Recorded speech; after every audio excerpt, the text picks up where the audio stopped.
আসসালামু আলাইকুম, আমি আতিকুল্লাহ। ফ্রি বাংলা টিউটোরিয়ালের পক্ষ থেকে আপনাদেরকে স্বাগতম।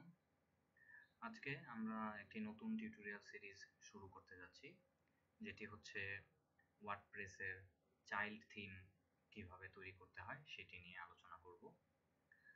তো আমার সামনে ওপেন করা উইন্ডোটি দেখে আপনারা দেখতে পাচ্ছেন যে ওয়ার্ডপ্রেসের চাইল্ড থিম বলতে কি বোঝায় এটি এখানে বলা হয়েছে, এবং এই চাইল্ড থিমটি কি এবং কিভাবে ব্যবহার করতে হয় এই সম্বন্ধে এখানে বিস্তারিত আলোচনা করা হয়েছে।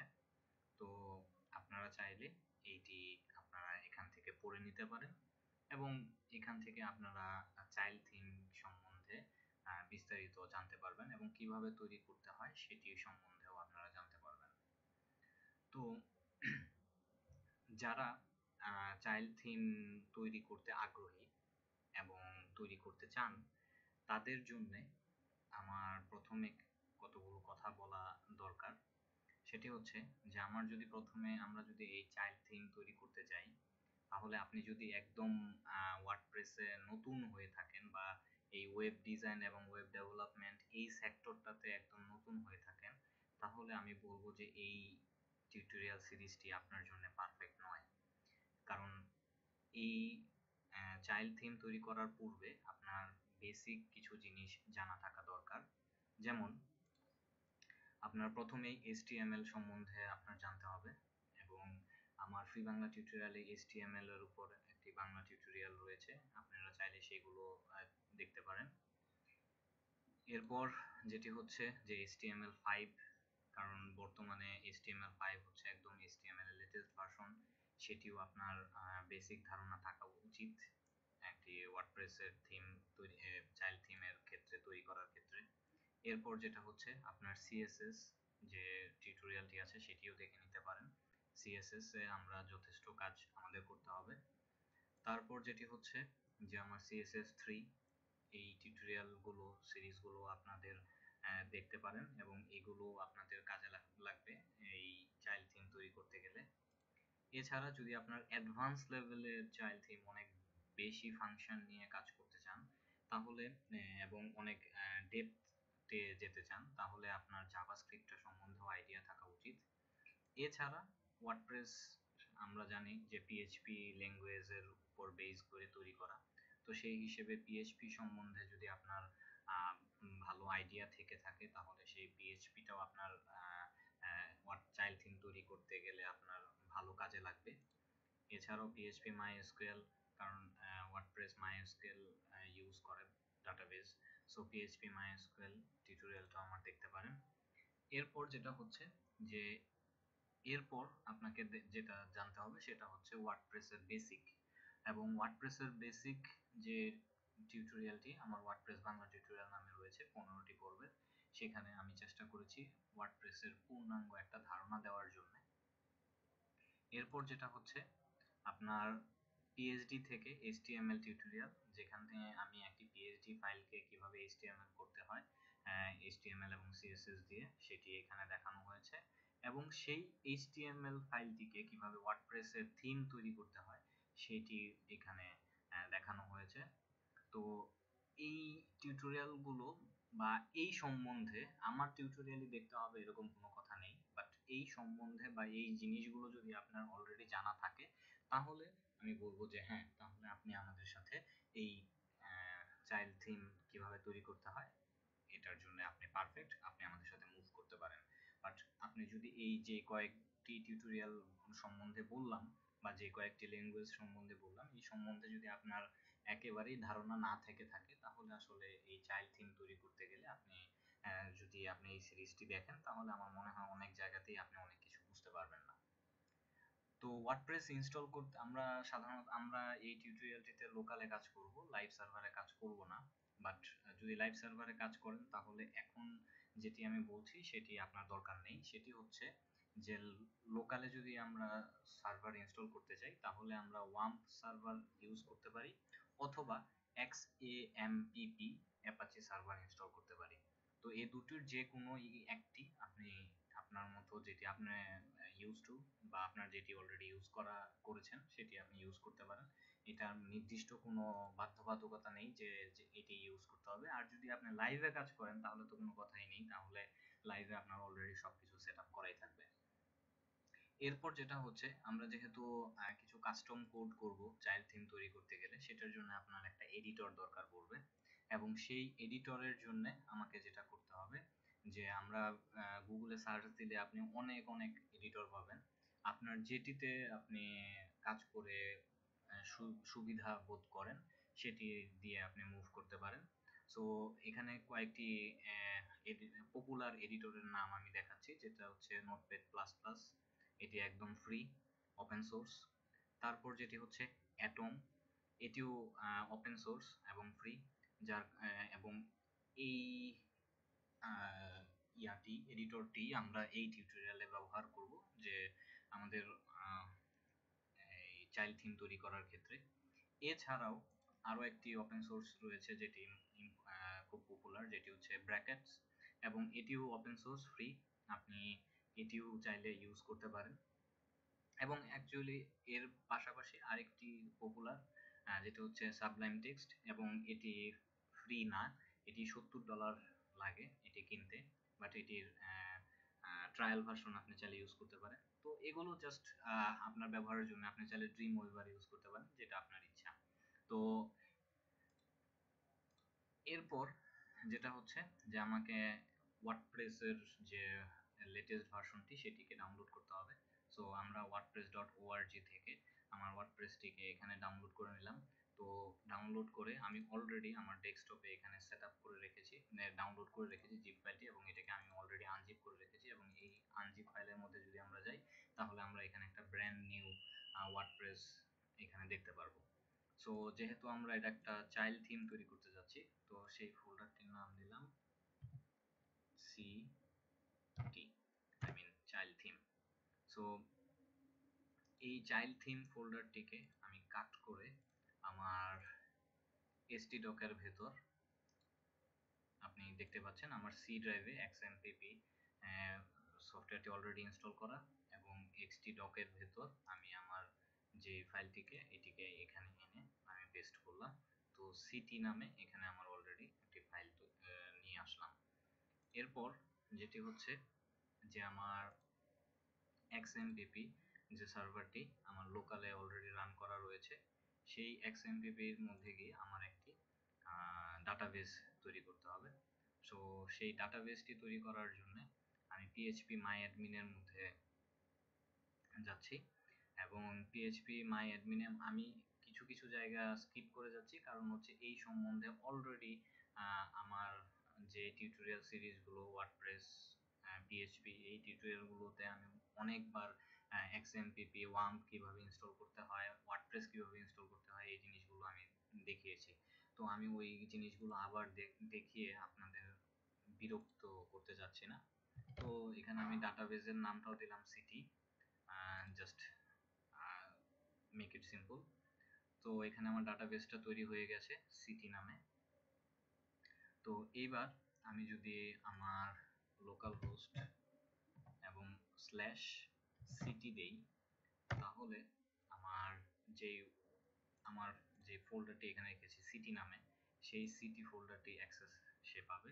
এবং যেটা হচ্ছে যে এখানে আমার সেই ইনস্টলেশন প্রসেসটা চলে আসতেছে। সো সেই হিসেবে ইংলিশ এবং কন্টিনিউ দিলাম। কন্টিনিউ দেওয়ার পর সে আমাকে বলতেছে যে ডাটাবেসের name, user name, password, host, এই টেবিল প্রিফিক্স এগুলো দেওয়ার জন্য। সো লেটস গোতে ক্লিক করার পর ডাটাবেস নেম আমি মাত্র দিলাম সিটি, ইউজার নেম দিলাম আমি admin, database user name. So database user name হচ্ছে রুট, এবং পাসওয়ার্ড কিছুই না, এবং host local host, table prefix WP, এটাই থাকলো, এবং আমি এটাকে সাবমিট দিলাম। সাবমিট দেওয়ার পর এই মেসেজটি যদি আপনি পান, তাহলে আপনি বুঝবেন যে আপনার ঠিক মতন ইনস্টল হয়েছে। এবং রান দ্য ইনস্টল এর মধ্যে আমি ক্লিক করলাম। রান দ্য ইনস্টলের মধ্যে ক্লিক করলে এবার আপনাকে বলা চাচ্ছে যে বলতেছে যে আপনি সাইটের নামটি দেন। সো চাইল্ড থিম, এবং আপনার ইউজার নেম যেটি দিয়ে আপনি অ্যাকচুয়ালি লগ ইন করবেন, এবং আপনার পাসওয়ার্ড 1 2 3 4 5 6 এবং কনফার্ম উইথ পাসওয়ার্ড দিলাম। এবার আপনার ইমেল অ্যাড্রেস, সো এখানে আমি ইমেল অ্যাড্রেস দিলাম info@city.com, জাস্ট ডেমো একটা ইয়া দিলাম। এরপর ইনস্টল ওয়ার্ডপ্রেস, এবং এখানে আমার ওয়ার্ডপ্রেসটি ইনস্টল হচ্ছে।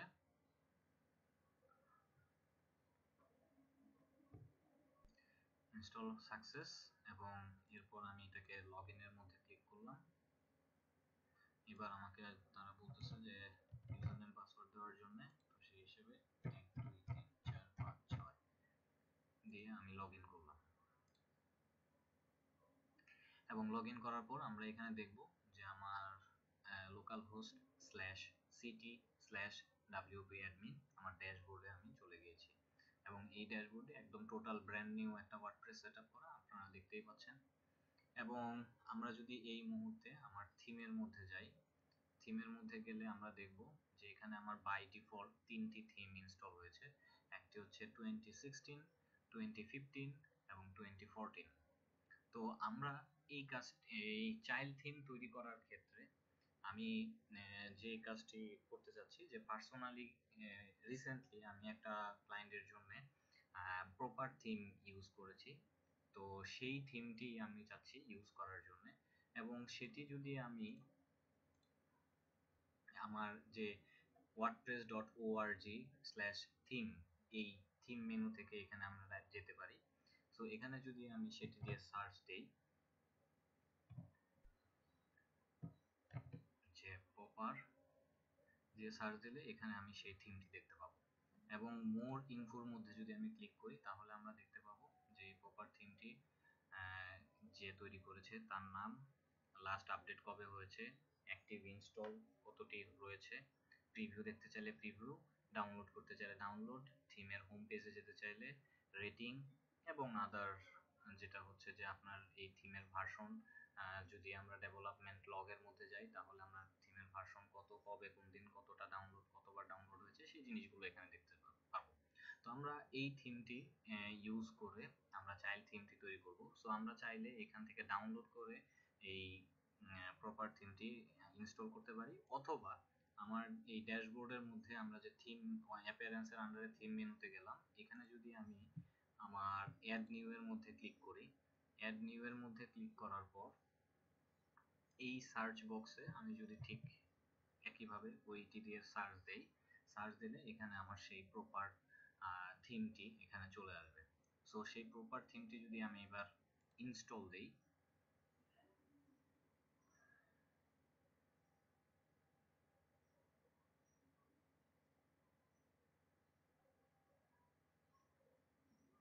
তাহলে এখানে ইনস্টল হয়েছে কিন্তু এটি অ্যাক্টিভ হয় নাই।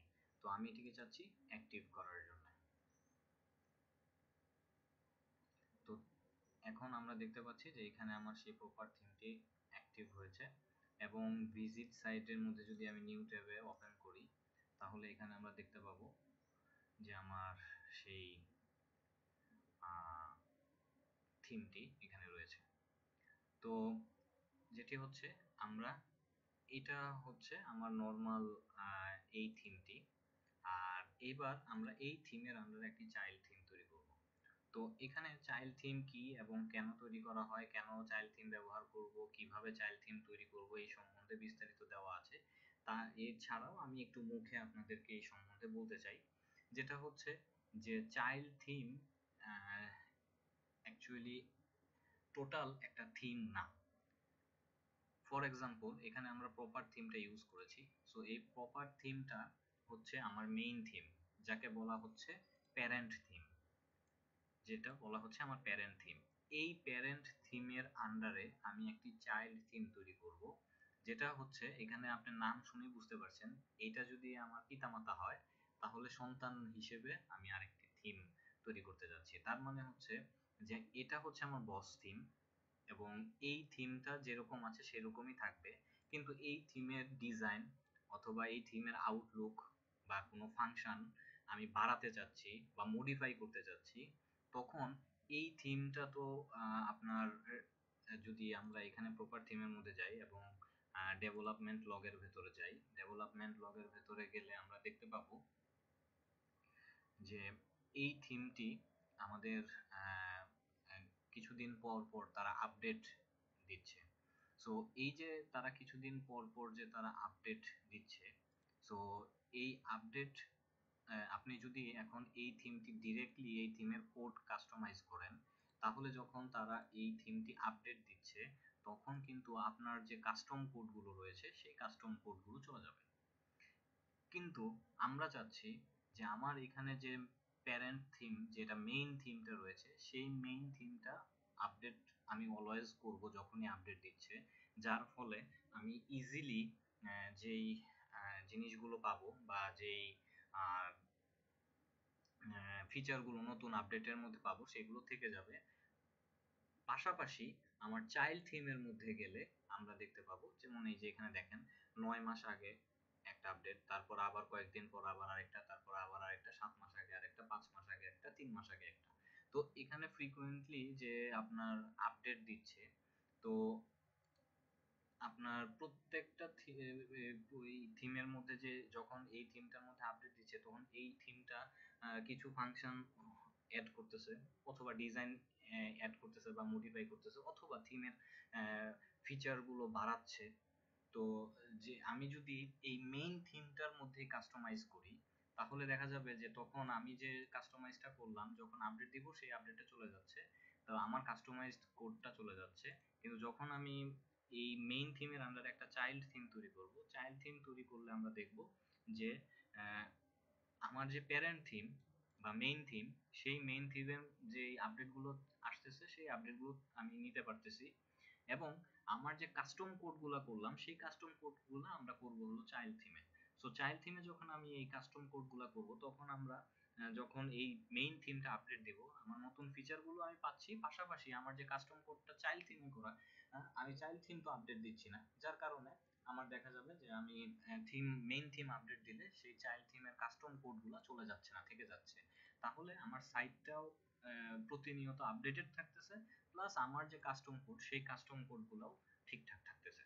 তো একটা চাইল্ড থিম তৈরি করার পূর্বে আপনার একটা জিনিস খেয়াল রাখতে হবে, যে আপনার যে মেইন থিমটা রয়েছে সেই মেইন থিমটা চাইল্ড থিমটা সাপোর্ট করে কিনা।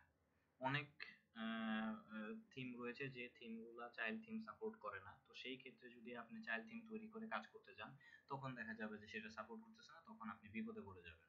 তো সেই দিকে খেয়াল রেখে, আবার অনেক সময় দেখা যাবে দেখবেন যে অনেক প্রিমিয়াম থিমগুলো বিশেষ করে, যে অনেক থিমের মধ্যে অলরেডি চাইল্ড থিম তৈরি করাই থাকে। সো ওই থিমের আন্ডারে যদি আপনি চাইল্ড থিমগুলো তৈরি করেন তখন দেখা যাবে যে আপনি খুব সহজেই আপনার আহ, নিজস্ব ফিচার, নিজস্ব ডিজাইন এই চাইল্ড থিমের মধ্যে অ্যাড করতে পারতেছেন, আপনার প্যারেন্ট থিমটাকে আপডেটেড রেখে, এবং নতুন ফিচার যেগুলো অ্যাড হচ্ছে বা বাগ ফিক্স করা হচ্ছে সেগুলো আপনি পেয়ে যাচ্ছেন। তো এই কারণেই অ্যাকচুয়ালি আমাদের চাইল্ড থিমটা ইউজ করা। তো আমরা এটার যেহেতু চাইল্ড থিম তৈরি করব, তো সেহেতু আমি যদি আমার ড্যাশবোর্ডে চলে যাই, সরি ডেস্কটপে যাই, ডেস্কটপে আমি অ্যাটম এই এডিটরটি অলরেডি ইনস্টল করে রেখেছি।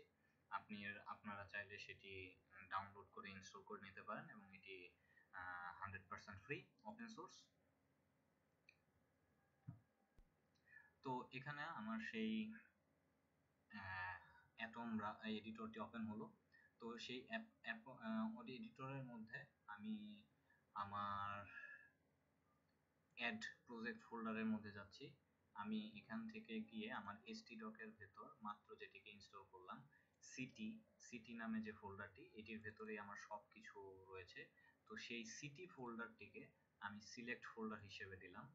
তো সিলেক্ট ফোল্ডার হিসেবে দিলে আমরা এখানে দেখতে পাবো যে আমার এখানে যতগুলো ওয়ার্ডপ্রেসের যে ফাইলগুলো রয়েছে সবগুলোর অ্যাক্সেস এখানে আমি পাচ্ছি। এবং এই কারণেই আমার এই অ্যাটম ব্রাউজারটা ইউজ করা, কারণ অ্যাজ ইউজুয়াল আমার যারা আগের টিউটোরিয়ালগুলো দেখেছেন আমি সাধারণত আপনাদের বোঝানোর সুবিধার্থে আমি নোটপ্যাড প্লাস প্লাস ইউজ করেছি, বাট এইবার যেহেতু আমরা কিছু সরাসরি কাজ করব লাইভে, লাইভে মিনস আমার লোকাল সার্ভারেরই লাইভে, সেই কারণেই অ্যাকচুয়ালি আমার এখানে এটি তৈরি করা। তো আমরা সাধারণত জানি যে আমার ডাব্লিউপি কন্টেন্টের ভেতর থিম ফোল্ডারের ভেতর এখানে আমরা প্রপার থিমটি দেখতে পাচ্ছি 2015, 2014, 2016। সো আমরা এই প্রপার থিমটির একটা চাইল্ড থিম তৈরি করব। তো সেই হিসেবে এখানে আমরা যেটা হচ্ছে যে এই থিমের আন্ডারে আমি যদি একটি নিউ ফোল্ডার তৈরি করি, এবং এখানে আপনারা দেখতে পাচ্ছেন WP কন্টেন্ট থিম, এবং থিমের আন্ডারে আমি তৈরি করতে যাচ্ছি প্রপার চাইল্ড থিম। সো এখানে আপনারা দেখতে পাচ্ছেন যে আমার যে প্রপার চাইল্ড থিমটি, সেই প্রপার চাইল্ড থিমটি এখানে চলে এসেছে। এবং প্রপার চাইল্ড থিমের আন্ডারে আপনারা জানেন ওয়ার্ডপ্রেসের একটি কমন ফাইল যেটি হচ্ছে style.css। সো সেই style.css ফাইলটি আমরা এখানে দেখতে পাচ্ছি। তো ঠিক একইভাবে আমার এই প্রপার চাইল্ড থিম যে ফোল্ডারটি আমি মাত্র তৈরি করলাম, সেই ফোল্ডারের ভেতর আমি একটি নতুন ফাইল তৈরি করব যেটি হবে style.css। সো এই যে এই ফোল্ডারের আন্ডারে আমার style.css যে ফাইলটি, সেই ফাইলটি এখানে চলে এসেছে। তো এই CSS ফোল্ডারের ভেতর আমি যদি এখন কমেন্টের ভেতর theme name proper child theme এবং টেমপ্লেট প্রপার, এবং আমার কমেন্টটিকে ক্লোজ করলাম, ক্লোজ করে এটিকে যদি আমি সেভ দেই, তাহলে আমরা যদি এবার আমার ড্যাশবোর্ডে ব্যাক করি, ড্যাশবোর্ডে যাওয়ার পর অ্যাপিয়ারেন্স এবং থিম, এবং এখানে আমরা দেখতে পাবো যে প্রপার চাইল্ড থিম যেটি আমরা মাত্র নাম দিয়েছি, যেটি তৈরি করলাম, সেটি এখানে চলে এসেছে। আমরা যদি থিম ডিটেলসে যাই, তাহলে এখানে আমরা দেখব যে proper child theme version 0 by enormous, এবং এটি চাইল্ড থিম হচ্ছে প্রপারের চাইল্ড থিম, এটি এখানে চলে এসেছে, বাট বাকি জিনিসগুলো এখানে নাই। তো আমরা এই ওয়ার্ডপ্রেসের এখানে যাই, তাহলে এখানে দেখবেন যে আমার এই যে জিনিসগুলো রয়েছে, সেই জিনিসগুলো যেই ব্যাপারগুলো রয়েছে, বিভিন্ন থিমের নাম, থিমের URI, theme description, author URI, template, version, licence URI, tag, text domain ইত্যাদি এখানে যদি আমরা অ্যাড করি, ফর এক্সাম্পল আমি অ্যাড করি, এখান থেকে কপি করলাম এবং এখানে নিয়ে পেস্ট করলাম, এটার পেছনে কারণ হচ্ছে আমি এখানে নামটা চেঞ্জ করে দিব। কপি করে এখানে থিমের নামটা দিলাম এইটা, আর প্রপার থিমের এই 2015 এর জায়গায় দিলাম প্রপার 15, এবং এইটুকুকে আমি ফেলে দিলাম। সো মনে করেন যে এখানে আমার থিমের নাম দেওয়া হলো, আমার যে ইউআরআই থিমের সেটা আমি এখানে দিলাম, আমার যে 2015 চাইল্ড থিম ডেসক্রিপশন না দিয়ে এখানে আমি ডেসক্রিপশনটা দিই 20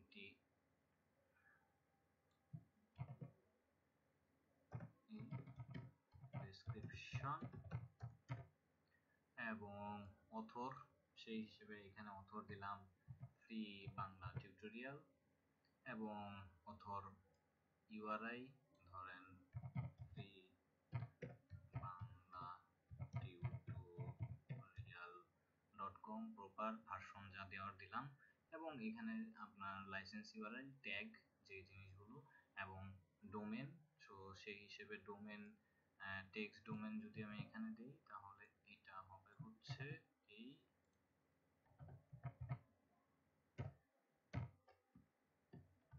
এবং এখানে সো সেম আমি জাস্ট wordpress.org যেখানে যেভাবে রয়েছে সেটাই আমি এখানে কপি করলাম, কপি করে আমার টেক্সট এডিটরের মধ্যে এখানে পেস্ট করলাম, এবং এটিকে আমি যদি এবার সেভ দেই, এবার আমি যদি আমার এখানে যাই এবং এখানে এই পেজটিকে যদি থিমের মধ্যে যদি আমি আবার রিলোড দেই, রিলোড দেওয়ার পর এখানে তেমন কোনো পরিবর্তন আমার চোখে পড়ছে না। বাট আমি যদি থিম ডিটেলস এর মধ্যে যাই তাহলে এবার আমি দেখতে পাবো যে আমার proper child theme version 1.00 by FBT, এবং যে ইউআরএলটি আমরা বসিয়েছিলাম সেই ইউআরএলটি লিংক হয়েছে। প্রপার চাইল্ড থিম ডেসক্রিপশন, এখানে আমার ডেসক্রিপশন দেওয়া হয়েছে। আমার এখানে this is the child theme of প্রপারের চাইল্ড থিম, এবং ট্যাগ, আমার যে ট্যাগগুলো আমি এখানে বসিয়েছি সেই ট্যাগগুলো এখানে রয়েছে। তো এইভাবে আমরা একটি চাইল্ড থিমের কাজ শুরু করতে পারি। তো আমি যদি এবার এখানে এটিকে যদি অ্যাক্টিভ করি তাহলে দেখেন এখানে হচ্ছে আমার মেইন প্যারেন্ট থিমটি অলরেডি ওপেন করে রেখেছি যাতে আপনাদেরকে বোঝাতে সোজা হয়। সো আমরা ডিফারেন্সটা দেখতে পাবো। তো এখানে হচ্ছে আমার মেইন থিমটি, এবং আমরা এখানে আমরা যে ইয়ার মধ্যে প্যারেন্ট থিমে চাইল্ড থিমের মধ্যে জাস্ট এই জিনিসগুলো রেখেছি, আর কিছুই করি নাই। সো এবার যদি আমরা এখানে ব্যাক করি এবং এবার যদি আমি এখানে অ্যাক্টিভের মধ্যে ক্লিক করি যে আমার এই চাইল্ড থিমটিকে অ্যাক্টিভ করি, কারণ আমার চাইল্ড থিমটা অলরেডি তৈরি করে ফেলেছি। তো কি তৈরি করলাম একটু দেখি। এবার যদি আমার ভিজিট সাইটে নিউ ট্যাব ওপেন করি, এটি হচ্ছে আমার আগের সাইট যেটি আমার প্যারেন্ট থিমের মধ্যে তৈরি করা, আর এটি হচ্ছে আমার নিউ সাইট।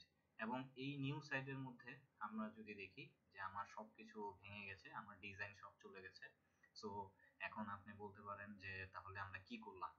তো এখানে যেটা হচ্ছে, আমরা যদি এই ইয়াতে যাই, প্রপার থিমের মধ্যে যাই, তো প্রপার থিমের মধ্যে এখানে style.css নামে একটি সিএসএস ফাইল আছে, যেই সিএসএস ফাইলের মধ্যে আমার সব সিএসএস গুলো, ডিজাইন গুলো এখানে লেখা রয়েছে। সো আমরা যদি সেই ডিজাইন গুলো পুরো ফাইলটাকে কপি করে আমি এখানে বসাই তাহলে আমার সেই ডিজাইনটা চলে আসবে। কিন্তু আমি যদি এটা কপি করে এখানে বসাই তাহলে একটা প্রবলেম আছে। প্রবলেমটা হচ্ছে যে আমি যদি এইটা এখানে নিয়ে আসি এবং কালকে আমার এই থিমটা আবার আপডেট হলো, তখন দেখা গেল এই যে সিএসএস, সেই সিএসএস এর মধ্যে ওই যে থিম ওনার যে থিমটা তৈরি করেছে সে ওই সিএসএস এর মধ্যে কোনো একটা কিছু চেঞ্জ করেছে, বাগ ফিক্স করেছে, অথবা হোয়াটএভার যাই করার কিছু করেছে। তখন আমি যে আমার চাইল্ড থিমের মধ্যে সিএসএস টাকে কপি করে নিয়ে আসলাম, তখন সেই চাইল্ড থিমের সিএসএস টার মধ্যে দেখবো যে আমার সাইটটাকে ওই সিএসএস টা পাচ্ছে না, যার কারণে সাইটটা ভেঙে গেছে। তো আবার যেটা হচ্ছে যে এরকম এই প্রবলেমটা সলভ করার জন্য আমরা যেটা করতে পারি সেটা হচ্ছে @import ডবল কোট এবং ডবল ইউআরএল এর ভেতর ডবল কোট এবং ডট ডট দিয়ে স্ল্যাশ আমার যে থিমের নাম, আমার থিমের নাম হচ্ছে প্রপার, এবং স্ল্যাশ আমার এই প্রপার থিমের মধ্যে আমার এখানে style.css, সো style.css এই ফাইলটিকে আমি এখানে অ্যাড করলাম। তো এখানে যেটা রয়েছে আমার এই ডবল কোটের আগে একটা ফার্স্ট ব্র্যাকেট এবং ডবল কোটের পর একটা ফার্স্ট ব্র্যাকেট এবং আপনার সেমিকোলন দিয়ে আমার এটিকে শেষ করতে হবে। এখানে আমার ডবল চলে আসছে। সো এই যে ইম্পোর্ট করলাম, আই মিন আমার এখন যদি কালকে এই থিমটা আপডেট হয়, তো এই থিমের ওনার যদি আপনার এই style.css ফাইলটিকে আপডেট করে বা এডিট করে বা কাস্টমাইজ করে, তো আমি যদি থিমটাকে আপডেট দেই তারপরও এবার তার যে বাই ডিফল্ট স্টাইল সেই স্টাইলটা এখান থেকে সে ডাইরেক্ট পেয়ে যাবে। সো এবার যদি আমি এটাকে কন্ট্রোল এস দিয়ে সেভ দেই, সেভ দেওয়ার পর এবার আমি যদি সাইটে ব্যাক করি এবং এই সাইটটা এরকম ছিল, এইবার এটাকে আমি নতুন আরেকটা ট্যাবে ওপেন করি।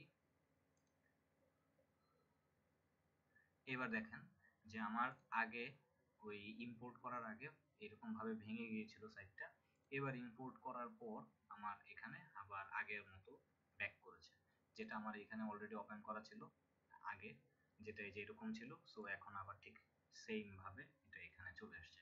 সো আমরা যেটা হচ্ছে এইভাবে ইম্পোর্ট করে ওই স্টাইলের পাথটা দেখিয়ে দিয়ে স্টাইল সিএসএস এ এখানে এটাকে ইম্পোর্ট করতে পারি। তবে এখানে আরেকটা কথা বলে নেওয়া দরকার, যেটা হচ্ছে অনেক থিম রয়েছে, যে থিমের মধ্যে style.css ফাইলটা তো থাকেই, কিন্তু দেখা যায় তারা কাস্টম কিছু সিএসএস ইউজ করে এবং সিএসএস ফাইলগুলা ওইখানে সিএসএস ফোল্ডারের ভেতর বা আদার্স অন্যভাবে ওইটাকে রাখে। তো ওই থিমের ক্ষেত্রে যেটা করতে হবে, দেখতে হবে যে তারা ওই সিএসএস ফাইলগুলোকে কিভাবে ব্যবহার করেছে, কিভাবে কল করেছে, সেই অনুযায়ী আপনাকে ওইখানে সেটাকে চিনিয়ে দিতে হবে, কল করতে হবে। তো এইভাবে আমরা একটি চাইল্ড থিমের বেসিকটা শুরু করলাম। তো পরবর্তী টিউটোরিয়ালে আমরা এই জিনিসগুলো সম্বন্ধে আরেকটু বিস্তারিত জানবো। সে পর্যন্ত সবাই ভালো থাকবেন।